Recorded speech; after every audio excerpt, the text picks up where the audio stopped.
Ok, nos quedamos, esta es la segunda parte de la entrevista anterior, más que ahí se cortó. Gires, Sí, nos quedamos en el tema, de te- cómo, pues sí, las reformas se toman muchas veces porque dicen, oye, esta reforma me gusta, porque el gobierno ahorita me gusta, pero tú debes de pensar también a futuro cuando un gobierno no te guste, esta reforma, ¿te gustaría que la tuvieran en su poder el gobierno tal? Es, por ejemplo, lo mismo escucho con lo de la militarización. No, es que yo sí confío en este gobierno porque, pues, son honestos, ¿no? Y la militarización, sí, ¿no? Dicen muchas personas. Bueno, ¿y qué pasa cuando llegue otro gobierno? Que tarde o temprano llegará claro, un gobierno que no te guste y va a tener el mismo poder con el tema de militarización en sus manos, ¿verdad? claro, la reforma debe ser pensada como si tú fueras la oposición, no como si tú fueras el gobierno. Y en materia electoral, históricamente, quienes han hecho las reformas electorales, quienes las han propuesto, ha sido la oposición y siempre en pro de equilibrar las fuerzas entre gobierno y oposición. Por eso hemos podido evolucionar a una transición cada vez, o una alternancia cada vez más común. Y te doy un ejemplo, después de la reforma del 2014, ha habido 51 elecciones y ha habido alternancia en 38 de ellas. ¿Qué quiere decir? Que el piso cada vez está más parejo, que hay una mayor competencia entre los bloques opositores contra los gobiernos. Y de eso se trata la democracia. Entonces, ahorita, hacer una reforma emanada del gobierno, que la naturaleza te indica que cuando una reforma emana de gobierno, pues es porque ellos quieren consolidarse, más en materia electoral, Ujú. en el poder. Entonces, es sumamente riesgoso. Hay por ahí, hablando ahorita que decías lo de los militares, y déjame nomás ver aquí el acordeoncito para decirte el artículo, en el artículo 55. Ujú. En el artículo 55 reduce los requisitos para la participación de militares en las elecciones. O sea, desde Y ahí ya es, siempre, eh, históricamente México, desde Lázaro Cárdenas, que sacó el reglamento de militares, no recuerdo el nombre exacto, pues prohíbe la participación de los militares en el ejercicio del poder. Y para que un militar pueda buscar un puesto público hay una serie de requisitos y entre ellos es un periodo de tiempo bastante amplio donde tienen que estar en retiro y tienen que estar fuera ya de la milicia. Entonces, reducir estos requisitos para mí sí es peligroso. eh, O sea, esto nos puede llevar a problemas de otro tipo y sobre todo problemas que México nunca ha atravesado, no en la no, época moderna, sí, no, no, no. y que supongo que la mayoría no queremos pasar por ese tipo de problemas. O sea, lo estamos viendo ahorita en Brasil, o sea, lo que ha pasado con el militarismo activo Eh, que tiene Bolsonaro. Sí, sí, sí, sí. No, impresionante ver a cientos y tantos de miles de personas protestando para que los militares tomen el poder. Pero es que ellos tienen una historia en ese sentido y pues está súper polarizado el país, ¿verdad? Alucinante, ¿verdad? Sí, hay otra parte de la reforma que a mí me parece positiva, eh, que es limitar el número de legisladores locales y el número de regidores en los ayuntamientos. Porque, insisto, o sea, hay estados donde sí se justifica, hay estados donde pues de plano no, porque son poblaciones muy pequeñas, y sobre todo en la parte de los municipios. Ujú. O sea, 10 municipios pequeños que tienen más de 25 regidores, pues realmente pues es una burocracia burda que no tendría razón de ser.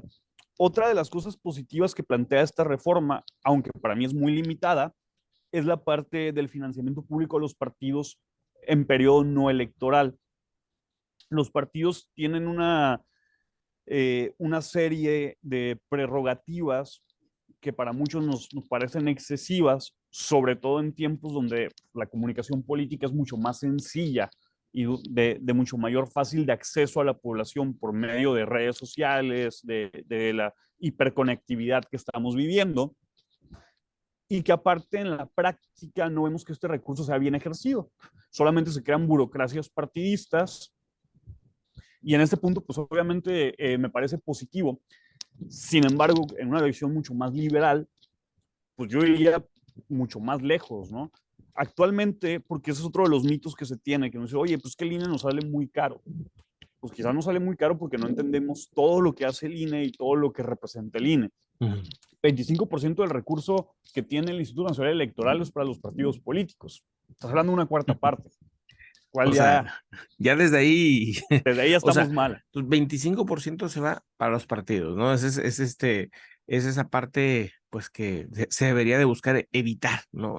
Así es. Mm, Ahora, el INE no solamente organiza elecciones y ya, se le han dado una serie de atribuciones que le dio Morena y que estoy totalmente a favor de esas atribuciones que le dieron, que es de fiscalización del gasto público de los partidos políticos, de las precampañas, de las campañas, y el poder atender a cabalidad esta serie de atribuciones que se les dieron, pues por ujú. supuesto que genera un gasto y por supuesto que es muy oneroso, pero eso es lo que nos ha permitido tener en mayor igualdad de circunstancias y de competitividad entre los partidos. Ahora, yo me iría por un financiamiento privado 100%, En los eh, partidos. en los partidos. Aquí el argumento histórico por el cual no se le da el financiamiento a los partidos políticos privados o se limita y se sustituye por el público es que va a haber dinero del narcotráfico, que va a haber dinero de los empresarios, etcétera. Pues la triste noticia es que eso ya pasa y que eso ya existe. Ya sucede, claro, claro. Lo que se debe de legislar es una mayor fiscalización al recurso que entra a los partidos, mayores sanciones, poderle dar dientes al INE de que si tú tienes los elementos de que hay dinero mal habido para Ujú. los partidos políticos, pues haya sanciones que de verdad tengan un peso específico y un peso duro. Te doy un ejemplo, las precampañas que estamos viendo ahorita, que creo que a nadie le queda duda que son precampañas, Bueno, ayer son decía, ilegales. decía Marcelo Ebrard, hoy es el Ahí día arranco, uno, ¿no? ajá, hoy es el día uno, o sea, para pues, su campaña, o sea, dije, cañón, esto es legal, bueno, de hecho, era una de mis preguntas que te tenía, No, no es legal, o sea, ya no, está no él estamos en periodo. oficialmente, digo, él es el canciller de México, es el secretario de Relaciones Exteriores, y ya diciendo, pues, que con esta, es una encuesta que Con van a la, hacer, ujú, con la legislación actual ujú, no están respetando los tiempos. sacando videos musicales y todo, claro, dicen que no son de ellos, que son anónimos y que no sé qué, pues, Bueno, creo que Nuevo León debe ser similar, pero aquí en Ensenada, que estamos lejísimos, que Ensenada es un municipio que electoralmente no representa, Baja California representa el 2.3 del padrón electoral, pues Ensenada debe representar menos del 0.3 o 0.4, y aquí ves paredes pintadas de Claudia Sheinbaum. wow. Entonces, a O ver, o sea, sea, si hasta allá llega, sí, o ¿no? sea, El presupuesto, imagínate, claro, ¿no? Aquí está, con un montón de panorámicos de Claudia Sheinbaum, de supuestas revistas, ¿no? Lo típico, ¿no? sí, sí, De que sí. sale en la portada de una revista, Claudia Sheinbaum, una líder o no sé qué, o sea, sí, pues sí, claro, ese es un Que, gastadero de dinero, sí. que este es el tipo de cosas que debemos de poner atención, que se deben de fiscalizar. Ahora, yo estoy de acuerdo, esto ya es fuera ya del marco legal actual. Ujú. Por mí quedan pre-campaña desde el día cero, no hay problema. Pero que pasen entonces a los procesos de fiscalización, que no se le dé la vuelta con este tipo de revistitas, con esos espectaculares, que algún buen samaritano pagó. O sea, ¿quién va a pagar 30,000, 50,000 pesos por buena onda, ¿no? Exacto, exacto. Y si lo paga, pues ¿qué intereses tiene para pagarlo? Eh, O sea, ahora, ¿qué pasa en lugares donde está privatizado el financiamiento de los partidos políticos? Que se transparente quién está detrás de cada quien. O sea, yo prefiero saber que sea transparente eh, qué empresa está pagando qué candidato o a qué partido. exacto. Entonces, al momento de yo votar, por ejemplo, yo que soy vegano, pues te voy a decir, oye, pues fíjate que aquí hay un candidato que es súper ambientalista y aquí hay uno que lo apoyan las petroleras, pues mejor yo apoyo al ambientalista. Ujú, Pero ujú. yo ya sé qué ¿Quién intereses. apoya? ¿Quién apoya? ¿Quién Claro, está detrás? Ujú. y es parte de ir rompiendo esos tabús que tenemos en el sistema mexicano. Hay, no me quiero quedar solamente en el análisis, me gustaría ir un poquito más allá. Para mí hay temas que quedaron de fuera y que valdría la pena aprovechar esta coyuntura para discutirlos. Uno de ellos, para mí el principal, es la segunda vuelta electoral. Eh, Hemos tenido conflictos electorales como el del 2006, que fue un conflicto que, híjole, pues, a lo que yo recuerdo estuvo a nada de inclusive haber un estallido social, que en ese momento se le debe reconocer a López Obrador que fue muy cauteloso y que no hizo más allá de tomar reforma y todo eso, pues estuvo a nada de poder haber hecho algo con un mayor impacto y que pudo haber terminado en alguna tragedia. No lo hizo y eso se le reconoce. Pero con una segunda vuelta electoral garantizas que los gobiernos sean de mayoría. ¿Qué pasa ahorita?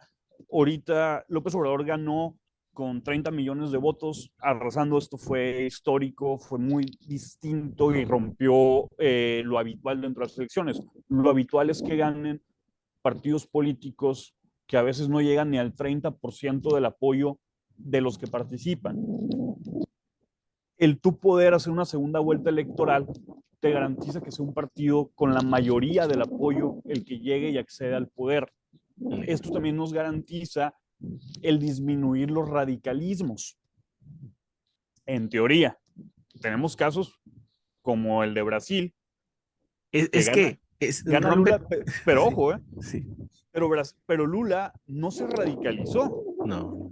Hay quienes dicen, no, es que Lula es la extrema izquierda. No, ni cuando tuvo el ejercicio del poder, y menos en esta campaña. Por el contrario, Lula se hizo más hacia el centro para poder garantizar los votos y acceder al poder. Exacto. El radicalizado era Bolsonaro, que siguió radicalizado. Pero esto nos ayuda bastante a evitar los populismos, a generar consensos dentro de la clase política y el evitar este tipo de figuras, Trump, Bolsonaro, Evo Morales, nos va a llevar a tener más consenso al interior, mejores políticas públicas y sobre todo campañas que sean menos estridentes y más de contenido. Uno de los muchos problemas que tiene el sistema político, para mí en lo personal, es que premiamos la estridencia sobre el contenido del debate. Es más fácil captar votos por medio de los gritos, por medio de decir, voy a meter a la cárcel a los presidentes, como lo acaba de hacer Lili Telles en una entrevista. Es ridículo que su propuesta sea meter a la cárcel a López Obrador. Pues si no tiene, para empezar, pues tiene que haber un proceso judicial. Claro. Tu máxima aportación puede ser, oye, yo voy a garantizar que tanto la fiscalía como el Poder Judicial tengan autonomía. Perfecto, eso sí te compete a ti. Exacto. Pero tú no eres investigadora. O sea, pero para el discurso público es muy rentable decir ese tipo de cosas, aunque no estén sustentados en la realidad. Y tomo el ejemplo de Lili Telles porque a mí me parece que ella está haciendo lo mismo que llevó a López Obrador al poder. Muchas propuestas que en teoría suenan bonitas, pero que no hay un sustento real que las pueda hacer.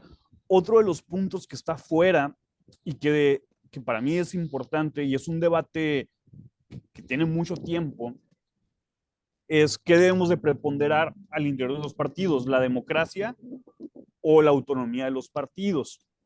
No se ha entrado ni en esta, ni en ningún intento de reforma, ni menos en alguna reforma, el democratizar los partidos políticos. O sea, un partido político ahorita puede decir, oye, pues yo voy a poner a quien se me hinche y me vale madre lo que piense mi militancia.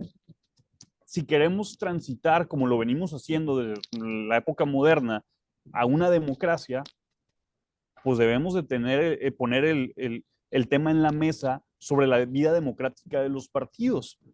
Y ahora sí, ya sea por primarias o ya sea limitando ciertas acciones de las cúpulas partidistas, de tal manera que sí el ciudadano pueda acceder, ya sea por los partidos o por las candidaturas independientes al poder. Pero esta parte, Gires, esta parte de una segunda vuelta, ¿alguien la propone ahorita o nadie la está proponiendo? Mira, en estricto sentido nadie la ha propuesto porque solamente hay dos propuestas de reforma electoral hasta ahorita. Que una la presenta Monreal y otra la presenta el Ejecutivo, van muy similares y son las dos que existen y que ya podemos corroborar el contenido. Muy probablemente el PRI va a presentar otra reforma. Tengo entendido que diputados de MC y del PAN han comentado, ojo, no han presentado ninguna reforma y no creo que lo hagan, pero han comentado pues, que se suba el tema de la segunda vuelta electoral. Es un tema que se ha venido planteando desde hace muchos años, pero que siempre se le ha dado la vuelta. ¿Por qué? Porque pues, realmente sería algo que le convenga a la ciudadanía, pero no a los partidos políticos. Otro de los temas, y que incluso es bueno señalar, porque eso le puede complicar la reforma o el paso de esta reforma morena, es el tema de los partidos pequeños. Actualmente, y sobre todo porque reciben financiamiento público, pues se les da, es muy fácil para un partido pequeño, con ese sistema de alianzas, con el financiamiento que tienen, obtener el 3% y seguir manteniendo el registro y seguir cobrando. Lo hemos escuchado mil veces, puntualmente el Partido Verde, puntualmente el PT, pues son partidos rémoras que se han aliado con el PAN, que se han aliado con el PRI, que ahora se alían con Morena, y que van navegando a la sombra de estos partidos, van sacando su registro a penitas, apenas el 3%, el 3.5%, el 3.9%, y nos siguen costando un dineral. Con un sistema como el que tenemos, para mí lo ideal sería subirles por lo menos a un 5 o un 7%, o pasar a un financiamiento privado y que existan los partidos que existan, que no haya ningún problema, que cualquiera pueda hacer su partido, que cualquiera pueda participar, pero pues que ya no tengan este costo al erario. ¿Por qué se le puede complicar con los partidos chicos esta reforma, específicamente con el PT y con el Verde? Porque ellos, siendo aliados de Morena, resultarían afectados con esta reforma en la distribución de las listas para diputados y senadores. Entonces, al momento que ellos pierdan esta representatividad, pues lo que ellos deben de estar valorando, y si te fijas, no ha habido hasta ahorita muchos comentarios de estos partidos al respecto. Ellos deben de valorar, pues, si se van a ir ya de plano a Morena y apoyan esta reforma, o si pierden esta cuota de poder que históricamente le han dado los partidos por ser levantadedos. Entonces va a estar interesante este comportamiento.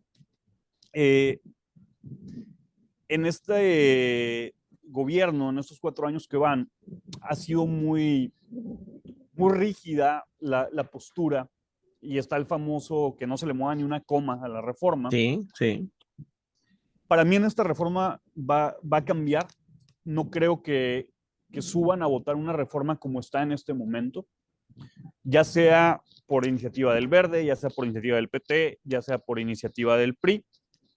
Van a proponer una nueva reforma. Eso es lo que yo especulo que pueda pasar. Y esa es la forma en que Morena puede garantizar que transite esta reforma.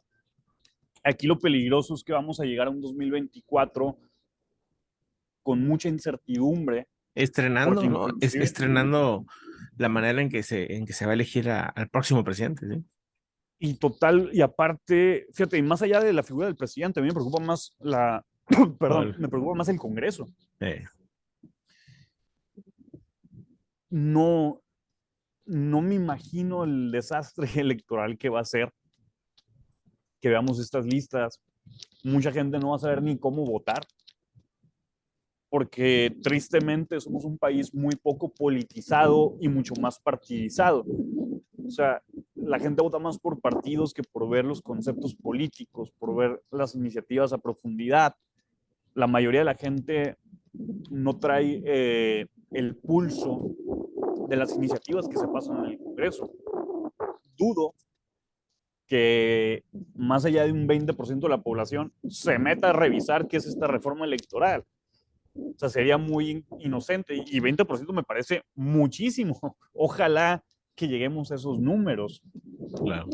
Pues, tristemente, sí veo muchas posibilidades de que esta reforma avance. Y lo digo tristemente porque sí socavaría mucho la democracia. No digo que esta democracia sea perfecta, ni que vivamos en Dinamarca de la democracia. Por el contrario, nos falta muchísimo. Pero hemos ido avanzando. Hemos ido avanzando poco a poco. Los números que te decía ahorita de la alternancia que ha habido en las últimas elecciones es prueba irrefutable de ello. Y otro de los problemas que se van a generar, porque incluso, aunque la reforma no pase, se van a generar problemas para el 2024. Hay que tener en cuenta que en abril del próximo año salen 4 consejeros. Ujú. salen los consejeros que no nombró esta administración y consejeros que han sido señalados directamente por el gobierno porque no han tomado las decisiones conforme el gobierno quiere. Pero la función de un consejero no es decir lo que el gobierno quiere, es agarrar el texto legal y es aplicarlo. Y estos consejeros que han sido golpeados a más no poder, pues ellos salen en abril sí o sí. Escuchaba hace unos días a Pablo Gómez, que es el autor de esta reforma, decir, no, es que nosotros no pretendemos quitar a Lorenzo Córdoba o a Murayama. Espérate, no es que los quites o no. El periodo de como consejeros de ellos termina en abril. Ellos tienen que ir sí o sí. O sea, ¿por qué puedo pronosticar que va a haber una crisis con la elección de sus consejeros? Porque no veo que pueda haber consensos al interior para nombrar a 4 consejeros. Menos si esta reforma no pasa. Entonces, el pronóstico para el 2024 es complicadísimo, porque podemos llegar con un INE muy debilitado, con un INE que tenga 4 ausencias de consejeros, lo cual le daría la mayoría de consejeros a Morena, que ellos tendrían 4. O por otra parte, con un nuevo sistema electoral del cual todavía no hay claridad, e insisto, no hay claridad todavía, porque las reformas presentadas en el Congreso no nos viene la carnita. O sea, nos dice, a ver, se van a elegir por listas por los partidos, sí, pero dime la fórmula. Ponme ya el detalle, o sea, si quieres que se apruebe, pues vamos abriendo todo, vamos viendo cuál sería la propuesta para la ley secundaria, porque ojo, Morena necesita los votos para la reforma constitucional, no para la legal. La legal la saca con una mayoría simple, la cual la tienen ambas cámaras. Entonces, ellos pueden, con el discurso, decir una cosa para la constitucional, pero ya en la legislación hacer otra totalmente distinta. Y ahí sí legalmente no hay quien los pare, ni no habría forma de poder impedirlo. Entonces, O sea, es hacer sumamente cambios a la importante mera como hora, dices tú. sociedad. O sea, hacer cambios a la Claro, mera hora. o sea, la Constitución te dice el qué, la reforma legal te dice el cómo. Entonces, lo importante es el cómo. O sea, yo puedo decirte, vamos a democratizar, pues sí, pero dime cómo. Vamos a darle mayor representatividad a la ciudadanía, no a los partidos. Pues sí, pero dime cómo. Con la propuesta así como la están planteando, por el contrario. Y eso todavía sin ver cuál sería la letra chiquita que sería la reforma secundaria. O sea, aprobar una reforma de este tipo en este momento, en este contexto, es peligroso, sería una irresponsabilidad de todos los servidores, de todos los diputados, de todos los legisladores que participen en ello, pero tristemente lo veo muy viable. Yo veo a un PRI yéndose con Morena. O sea, lo que pasó con la militarización creo que es el parteaguas, donde el PRI abiertamente, o un sector mayoritario del PRI, pues está aliando con Morena por intereses propios. Digo, lo vimos con el tema de Alito, salieron muchas especulaciones. En el Senado se hicieron declaraciones fuertísimas y señalamientos particulares. Tienes Mancera con el problema de la línea 12 y ves su voto y dices, oye hermano, pues a mí me da a entender que hay una presión política. Tienes a senadores diciendo abiertamente, oye, pues es que ese Estado de gobierno vino a presionarnos. Y era o dinero o palo. O sea, esto es inédito en la vida moderna de México. O sea, yo no dudo que es parte de la política que haya habido miles de negociaciones, pero de este tipo y a este rigor. Ahora, ¿cuáles son los asteriscos que hay que ir viendo? Porque nos pueden cambiar mucho las circunstancias. El tema de Monreal va a ser fundamental. Monreal lo acaba de golpear Morena a través de Laida Sansores, que se intuye que fue el mismo presidente. Y hay que recordar que la única derrota de Andrés Manuel en el Congreso la tuvo contra Monreal, y fue la elección del presidente del Senado. Que Monreal es como, digo, lo veo como un operador, ¿no? Un operador que es se ha logrado mantener ahí, y que no solamente eso, sino que parece que pues tiene lo suficiente como para incluso insinuar que se podría salir, ¿no? Si fuera No, necesario, ¿no? ya lo ha dejado Ujú, entrever. ujú. Y digo, y es su forma de hacer política, pero imagínate eh, la coyuntura tan lamentable en la que estamos, que dependemos de la ética y buena voluntad del PRI o de Monreal.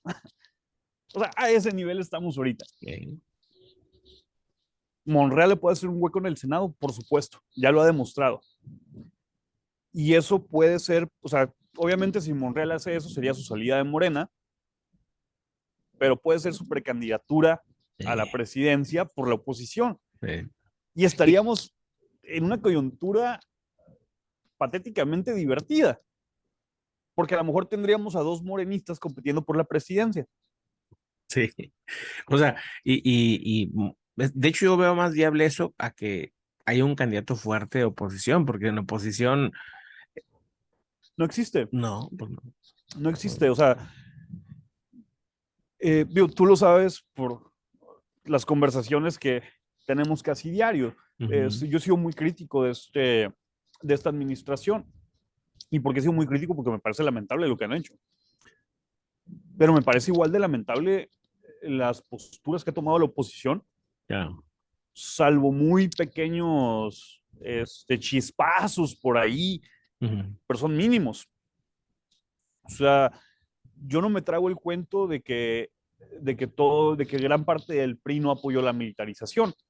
Pues dices, no, pues votaron en contra la mayoría, en el Senado me refiero. Ujú. Pues sí, pero casualmente votaron los necesarios para que pasara. Claro. O sea, el tú ver que no salen en bloque, el tú ver que el representante de la bancada priista dice, no, no, pues cada quien va a ser libre de votar. Espérate, hermano, en una votación de este tipo, tu función debe de ser al contrario, que, oye, expulsión al que vote esto a favor. O sea, es disciplina parlamentaria. Entonces, a mí me deja entrever que el acuerdo realmente fue con todo el priismo y no nada más con un sector como nos lo han querido hacer ver. Igual con el PRD, porque también pues, votó Mancera. Y dices, no, pues tiene libertad. Oye, pues qué casualidad que ahora sí tiene libertad. Ujú. O sea, nos juegan el dedo en la boca tanto gobierno como oposición. Son tan lamentables tanto gobierno como oposición. Hoy debemos ser mucho más críticos con Morena porque son gobierno. Pero Claro, esto no así. implica que se justifique al otro. Lo que hacen O los sea, otros, claro, ese es el punto, ¿no? Hace un momento, precisamente, comentaba porque me dicen algunas personas, pocas, pero me dicen algunas personas, no, es que, ¿por qué criticas a Rusia con lo que pasa con Ucrania y que no sé qué? Y Estados Unidos, dije, pues cuando Estados Unidos ha hecho lo suyo, también los hemos criticado y cuando lo ha dicho China o cuando lo ha hecho cualquier país invasor o que haga injusticias a los civiles, creo que debe ser criticado, sin importar qué país sea. Y lo hemos dicho de Estados Unidos y lo hemos dicho de México mismo cuando ha hecho injusticias, porque aquí también este gobierno las ha hecho, y los anteriores. Entonces, así pues, es. debe ser criticado siempre, ¿no? No hay un favorito, ¿no? Sino simplemente, pues, el que haga injusticias debe ser observado, debe ser criticado, y sobre todo si es el que tiene el poder, ¿no? Como en este caso, pues ahorita que lo tiene Morena y que pues yo sí he dicho, las cosas que yo veo positivas las he comentado, pero también las negativas hay que decirlas y subrayarlas.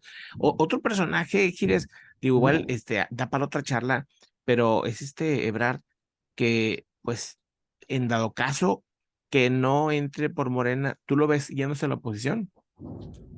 Yo opinión, Ah, ¿no? yo lo veo viable, inclusive mi primer pronóstico, creo que alguna vez lo comentamos, Ujú, que yo miraba a Ebrard como candidato a la presidencia por la oposición y a ujú, Monreal como candidato a la Ciudad de México por la oposición. ujú, ujú. ¿Por qué? Por el tipo de personajes que son. O sea, son personajes que son políticos, o sea, que sí son políticos, que sí hacen el ejercicio de la política. Sí, Ebrard como jefe de gobierno se distanció de Andrés Manuel. eh, Ebrard como jefe de gobierno tuvo la sensatez que el puesto requería, pues de tener una muy buena relación con Peña Nieto, que era el presidente, les gustara o no les gustara. eh, Y tan es así que su administración la pudo llevar sin tanta rispidez como se podía intuir después del proceso electoral 2012. ujú. pero al mismo tiempo, 2006, perdona. ajá, digo, pero al mismo tiempo le da, ¿no? Su forma de operar le da lo suficiente para ser canciller y haberse mantenido aparte en un momento, pues bien difícil con todo el tema de la pandemia y con todo el tema de lo de Ucrania, Rusia y todo esto, pues digo, ha sido un personaje que incluso, pues parece, pues algunas veces llevar la contra, ¿no? No va a ser una decisión fácil, ojo, y la otra, estamos dando por sentado que los demás partidos los van a aceptar. También, claro, claro. Yo Ah, por el hecho de que la oposición, como no tiene nada fuerte, a lo mejor son personajes que puedan ser interesantes para ir por ahí, pero pues, claro, es pura especulación, ¿no? Definitivamente. el problema de la elección 24 es que lo de menos van a ser los personajes, ni Eh, las propuestas. La elección 24 va a girar en torno a una sola cosa, a favor de Andrés Manuel o en contra de Andrés Manuel. exacto.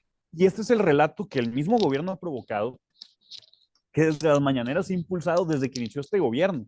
Ujú. O sea, tú fíjate, salió, la escuché hace poco, que sacó una canción Chainbaum en esta precampaña, que no es precampaña, pero sí es precampaña, Eh, y donde parte de la letra de la canción dice, es la más cercana a Andrés Manuel. O sea, Porque, sí, claro, es, claro.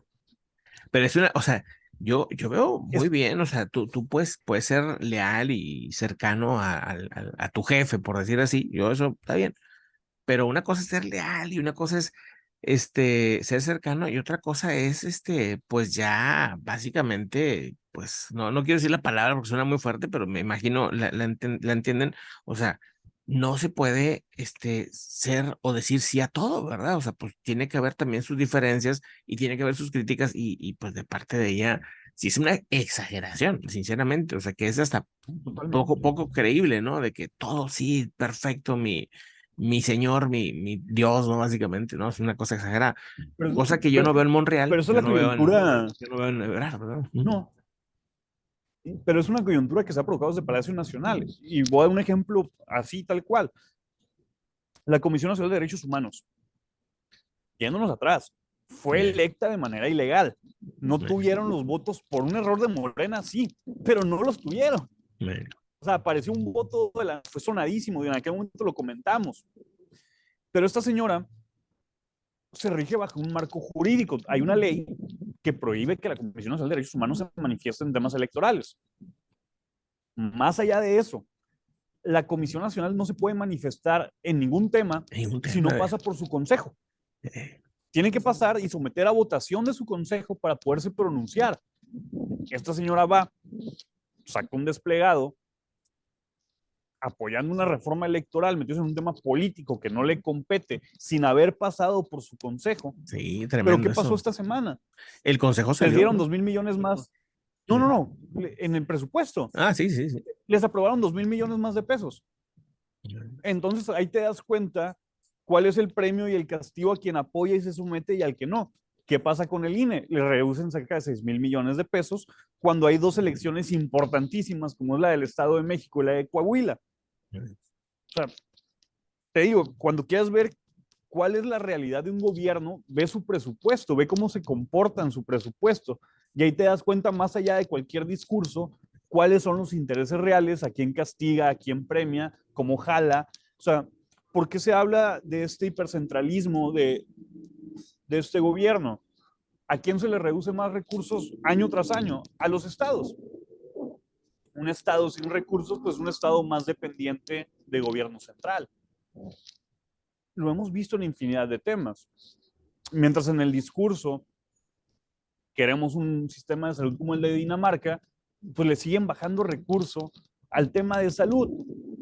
Y mientras nos dicen que la militarización no es militarización, siguen aprobando aumentos de 12,000, 15,000 millones anuales a la Sedena. Entonces, cuando tú haces esta valoración, pues te das cuenta que este gobierno, que en teoría desde campaña y desde el primer momento que llegó, dijo que su intención era descentralizar, pues está haciendo todo lo contrario en la acción. Están centralizando cada vez más el poder, están interviniendo en los organismos autónomos como la CNDH, ahora lo quieren hacer con el Instituto Electoral, en el Poder Judicial no se diga, acaban de meter una reforma para quitar varios requisitos para ser presidente del Tribunal de Justicia Administrativa, y uno de los requisitos que quieren quitar es que que no tengan antigüedad mayor a 8 años.